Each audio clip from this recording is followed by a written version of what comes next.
Հարգելի գործընկերներ, ես նորից պիտի խոսեմ նախորդ նախագծից, մանավանդ որ պարոն Մինասյանը շարունակեց այդ հարցի քննարկումը, որպեսզի մենք մաքսիմալ լավ պատկերացնենք հեծի մասին Սամվել Կարապետյանի եւ ընդդիմության իրական պատկերացումները,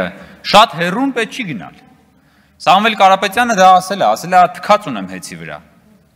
Եվ դա մի բան է, որը բացահայտման նույնիսկ կարիք չկա, մենք ամեն օր տեսնում ենք, որ Սամվել Կարապետյանը թքած ունի հեծի վրա, որովհետև ամեն օր հոսանք անջատումներով մենք դա տեսնում ենք, ամեն օր Հայաստանի ամենահեռավոր գյուղից մինչև Երևանի կենտրոն հոսանքի տատանումներից, հոսանքի անջատումներից, մարդկանց կրած ֆինանսական, նյութատեխնիկական, ահռելի վնասներից մենք դա տեսնում ենք, որ Սամվել Կարապետյանը թքած ունի եւ նաեւ ընդդիմությունը թքած ունի։ Որևէ բան այստեղ զարմանալի չէ, դա է այն հայեցակարգային պատկերացումը, որը որ իրենք ունեցել են հեծի մասին։ Հիմա պարոն Մինասյանն եկել է, ասում է դուք ուզում եք հեծը վերցնեք, որ ԿՊԱ-ականները այնտեղ գնան ընդունվեն աշխատանքի։ Պարոն Մինասյան, դրանով դուք մատնում եք ձեր իրական մտադրությունները, որովհետև դա հենց ձեր համար այդպիսի մի տեղ է հեծը, որտեղից կարելի է ձեր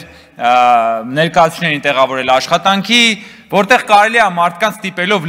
փորձել լցնել ձեր սակավաթիվ երթերն ու ցույցերը, որի մասին որ բազմաթիվ անգամ այո, որտեղ որ այդ բանի հեղաշրջման պլանի մեջ նաև այնտեղ կար Սամվել Կարապետյան դիմացնել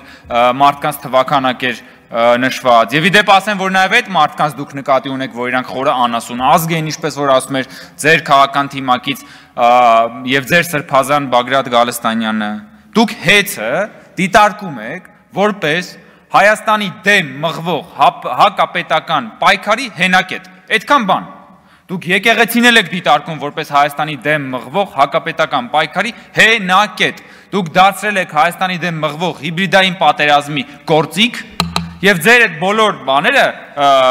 պետականամետ, ազգայնամետ դատողությունները ընդամենը այդ սքեմի տակ թաքնված բաներ են, հասկացություններ են, իրականությունը բոլորը գիտեն եւ Հայաստանի Հանրապետությունում այո, հեծը պիտի վերադարձվի պետությանը եւ իր կառավարման փոփոխությունները պետք է բերեն Հայաստանի Հանրապետության քաղաքացիների եւ բաժանորդների կյանքի որակի բարելավմանը։ Շնորհակալություն։